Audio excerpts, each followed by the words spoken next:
आमच्यासोबत जिल्हा परिषदेचे मुख्य कार्यकारी अधिकारी आम्ही तिघांनी आपले जे मुंबई गोवा हायवे आहे आणि त्याचे जे काम सुरू आहे त्या संदर्भात आम्ही भेट दिलेली आहे. आणि मेनली या भेटाच्या मागे कारण असं आहे की आपल्याला माहिती आहे की आपल्या जिल्ह्याचे जे पाऊस आहे जे आपल्याला माहिती आहे की 1 जूनपासून जे पाऊस सुरू होणार आहे त्यांच्या मान्सून पूर्व तयारी आढावा बैठक आणि त्यानंतर आपल्या जिल्ह्यामध्ये 17 मेपासून जे पाऊसचं आगमन झालेलं आहे आणि त्यानंतर एस्पेशली काल आणि परवा 2 दिवसामध्ये जे आपल्याकडे पाऊस झालेला आहे आपले रत्नागिरी तालुक्यामध्ये आणि लांजा तालुक्यामध्ये आणि या हायवे भाग जे आहे या एरियामध्ये जे पाऊस झालेला आहे या सगळ्यांच्या आज सकाळी आम्ही 9:30 वाजता जिल्ह्याचे जे सर्व अधिकारी आहे आणि तहसीलचे जे सगळे उपविभागीय अधिकारी असतील किंवा तहसीलदार असतील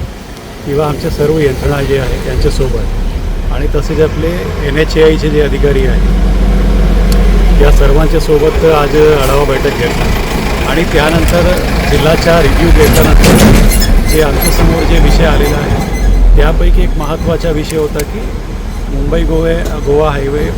महामार्ग जे आहे त्याच्यावर जे आपल्याला आता आपले मागचे दिसतोय की असं जे रोडवर येणारा जे माती असेल किंवा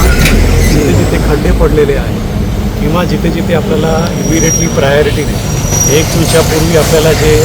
प्रायोरिटीने आपल्याला रिपेअर करायचे आहे असं सर्व गोष्टीचे आम्ही आज पाहणी केली. तो आपण सकाळी आपले जे मारुती मंदिर आहे तिथून आपण सुरुवात केली आणि त्यानंतर सालवी स्टॉप आणि त्यानंतर आपले जे मुख्य हातकंबाचे जे चौरस्ता आहे तिथे आणि आता पाळीच्या जवळ जे हे जे मोठे मोठे दगड हे पडलेले आहेत रस्त्यात तो आम्ही हे आपले जे NHAIचे जे कॉन्ट्रॅक्टर्स आहेत